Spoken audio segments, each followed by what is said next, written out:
General Motors won't build any new Chevy Bolt EVs until at least the end of January 2022. The automaker will instead stay focused on making replacement batteries for the 140,000-plus Bolts that were recalled earlier this year after a series of fires. The Bolt production line at GM's Orion assembly plant in Michigan will remain shut down through the week of January 24, 2022, the company said in a statement.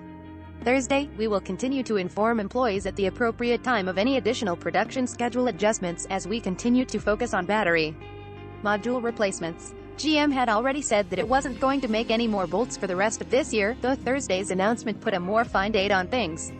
But it's very possible the shutdown will continue beyond then given how the recall has gone to date. Either way, it leaves GM in a weird spot where it's being praised by President Biden for leading the world in electric vehicles while not currently selling any in the U.S. The Bolt is the only EV the company currently has to offer stateside, at least until new vehicles like the GMC Hummer EV, Cadillac LYRIQ, and others start to ship in the next few months. GM originally recalled 2017 to 2019 model year Chevy Bolts in November 2020 following a few reported fires. In May of this year, it announced a plan to put new software on those older Bolts, and the new 2022 versions that launched this year that was supposed to help prevent fires from happening.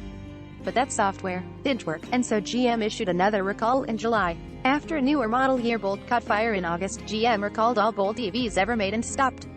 Both GM and LG, its supplier, have been working to produce defect-free batteries since September, and the automaker has been swapping those into Bolts. Since October, LG is paying GM around $2 billion to cover the cost of the recall. GM made a small number of Bolts with the new batteries in early November to be used as loaners for customers affected by the recall. Top of comments.